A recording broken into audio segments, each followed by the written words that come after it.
ada yang ditusuk dari belakang saat berdoa, ada yang diseret pakai kuda, ada yang disalib terbalik, ada yang dipancung.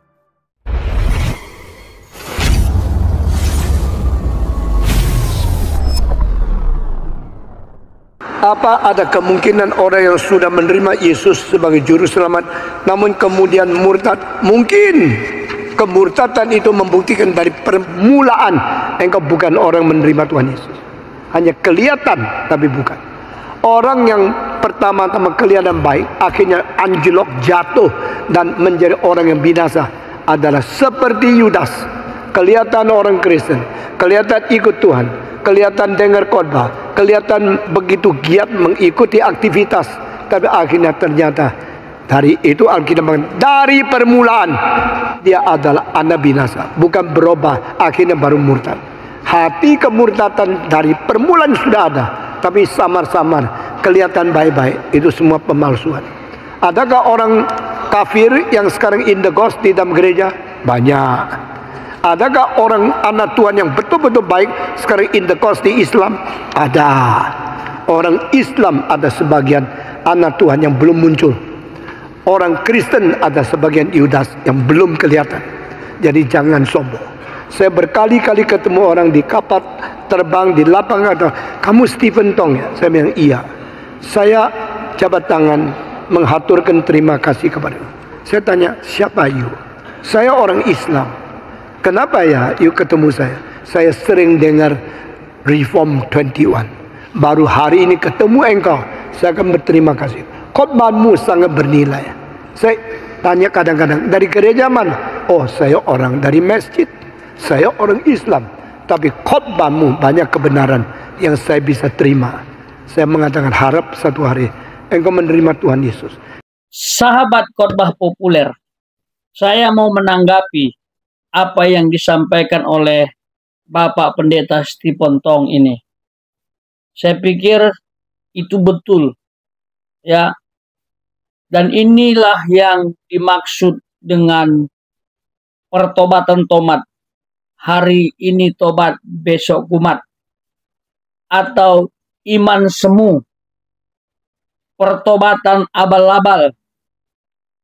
Kristen KTP. Yang cuman di KTP-nya Kristen tetapi kehidupannya menjadi batu sandungan. Alkitab itu tegas mengatakan dalam Roma pasal 10 ayat 9 dan ayat 10, barang siapa mengaku dengan mulutnya bahwa Kristus Tuhan dan percaya dalam hatinya, dia akan diselamatkan. Dan bagaimana kita bisa melihat orang tersebut sudah mengakui dengan mulut dan percaya dalam hati? Dari perbuatannya, dari buah kehidupannya. Sudah menyenangkan Tuhan atau belum? Sudah menjadi berkat atau belum? Tidak ada kehidupan rohani yang sempurna memang, tetapi progresnya harus naik. Kalau grafiknya seperti ini, naik, agak turun sedikit, naik, agak turun sedikit, naik, agak turun sedikit, naik, tetapi grafiknya pada dasarnya naik. Ya, seperti itu. Banyak contoh-contoh yang bertobat tapi palsu. Kalau hanya Anda mengaku Yesus dengan mulut, itu belum sepenuhnya gitu loh. Harus ada keyakinan penuh dalam hatimu. Maka engkau akan dapat anugerah. Sesuai dengan Efesus pasal 2 ayat 8-10. Keselamatan itu berdasarkan iman dan mendapatkan anugerah. Dan perbuatan baik tidak menyelamatkan. Tapi perbuatan baik itu penting sebagai tanda seseorang sudah bertobat sungguh-sungguh. Sebagai bukti bahwa dia telah diselamatkan. Ini satu paket. Beriman tapi tidak ada perbuatan yang memuliakan Tuhan, Itu iman yang mati. Perbuatan baik tanpa iman ini juga tidak bagus. Semua orang juga bisa. Bahkan ada aliran tertentu yang pernah saya tanya, katanya aku bukan orang jahat, aku orang baik. Nggak pernah aku lakukan kejahatan. Aku pasti selamat. Tapi waktu kita tanya, apakah engkau percaya Yesus? Dia bilang, aku tidak butuh Yesus, aku nggak percaya Yesus. Jadi hati-hati sahabat dengan statusmu sebagai Kristen, tetapi tidak ada Yesus. Pastikan engkau sudah mengalami karya spiritual. Allah telah inkarnasi. Yesus Kristus telah disalib. Karya pengampunan, penebusan, pendamaian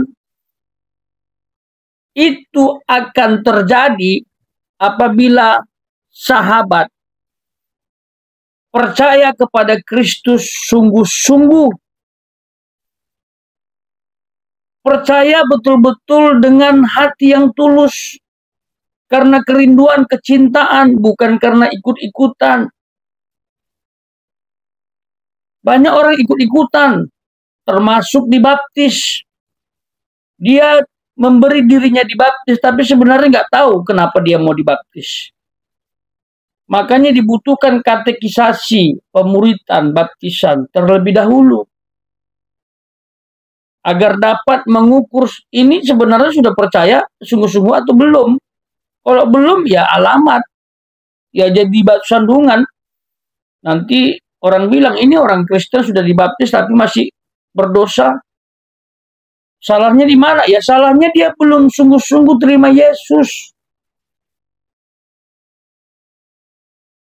Banyak orang Kristen saat ini yang meninggalkan Yesus. Jadi mualaf. Lalu banyak orang bilang, ini loh orang Kristen mualaf. Berarti Yesus tidak benar. Alkitab salah.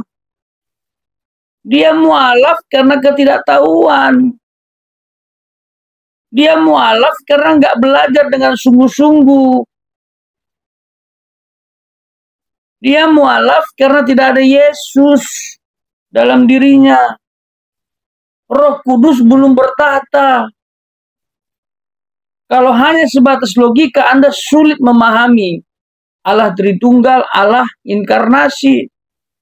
Saya sudah sering tegaskan. Memang kita harus memahami Allah dengan logika. Tapi ingat, logika kita terbatas untuk memahami Allah yang tidak terbatas. Selalu kurang, selalu kurang. Makanya harus dibalanskan dengan iman yang teguh, dibuktikan dengan perbuatan positif yang memuliakan Tuhan. Kalau enggak banyak orang meninggalkan Tuhan. Yang mualaf-mualaf itu Yesus hanya sampai di sini. Ingat itu. Siapapun Anda, kalau Yesus masih di sini, bahaya. Tinggal nunggu waktu Anda akan tinggalkan Kristus. Tapi kalau Yesus ada di sini, lalu dibuktikan dalam tindakan, maka sampai mati pun Anda tidak akan pernah meninggalkan Yesus. Saya percaya, saya garansi itu. Kurang bukti apa para rasul yang memberikan hidupnya kepada Kristus? Bahkan mereka sampai mengalami peristiwa tragis. Nyawa mereka menjadi taruhan. Siapa? Ceritakan sama saya. Ada rasul yang enak dalam kehidupannya setelah mereka mengikut Yesus. Bahkan cara matinya pun, wah, mengerikan. Ada yang ditusuk dari belakang saat berdoa. Ada yang diseret pakai kuda. Ada yang disalib terbalik. Ada yang dipancung. Itu. Mengerikan. Kenapa mereka berani? Semua karena Kristus ada dalam pikirannya, ada dalam hatinya, dibuktikan dalam tindakan. Jadi yuk teman-teman, siapapun Anda, evaluasi hidupmu, koreksi pertobatanmu. Jangan-jangan engkau masih dalam kategori tobat hari ini tobat besok umat, atau iman semu yang sebenarnya tidak punya kualitas. Kalau ada cobaan, ada penderitaan, maka terlihatlah imanmu. Ciri-ciri anak Tuhan yang sungguh-sungguh sudah ada Yesus, sudah lahir baru, Roh Kudus pimpin dia. Kalau ada masalah, ada penderitaan, dia pasti respon secara positif. Dia pasti semakin dekat dengan Tuhan. Dia pasti akan andalkan Tuhan. Dan respon positifnya itu akan membuat Tuhan berkarya. Sehingga Tuhan menyatakan karyanya. Tuh, imannya akan bertumbuh. Mujizat akan terjadi. Pertolongan nyata. Dan orang yang sungguh-sungguh punya iman kepada Kristus, yang bukan abal-abal tadi ya, pasti dia akan memberitakan kabar baik, memberitakan Injil dengan caranya.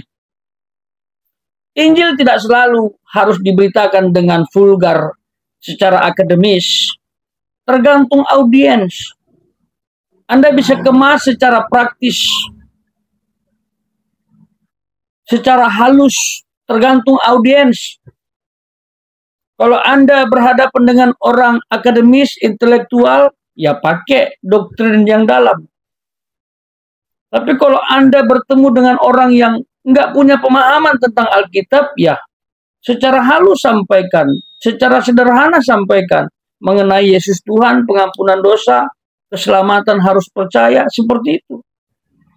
Bila perlu, kalau Anda tidak bisa menyampaikan Injil dengan firman Tuhan atau dengan pandangan teologi, Anda juga bisa menjadi saksi dengan perbuatan dan tindakan.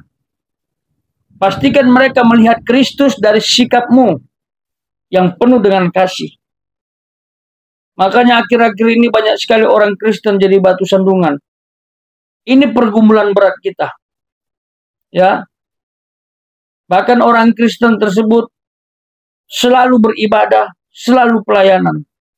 Tapi tatkala mereka melihat perbuatan orang Kristen ini, mereka tersandung. Itu. Jadi yuk kita renungkan. Jangan sampai mereka tersandung tidak melihat Kristus dalam kita. Ingat, iblis bekerja keras untuk menjatuhkan anak-anak Tuhan. Orang-orang percaya. Yang punya iman teguh saja, sekelas Ayub, digoda loh untuk dijatuhkan. Apalagi kalau saudara cuman berdoa seminggu sekali, itu pun hari Minggu. Apalagi saudara tidak pernah baca Alkitab. Waduh, makanan empuk. Apalagi kalau saudara alami masalah, saudara datang ke dukun paranormal, wah makanan empuk. Makanan empuk.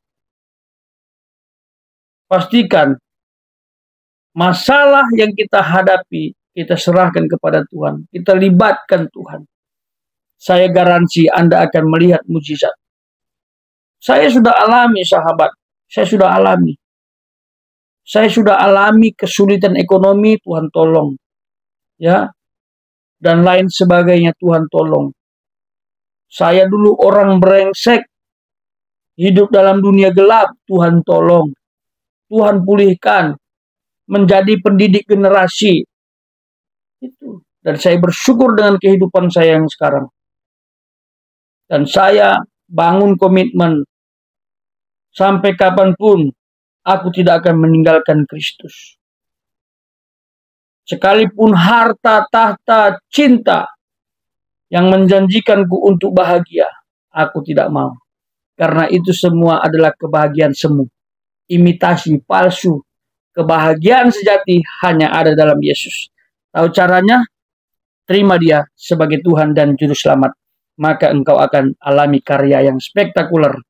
Yang tidak dialami oleh orang-orang yang menolak dia. Saya pikir ini saja yang bisa saya tanggapi. Tuhan Yesus memberkati.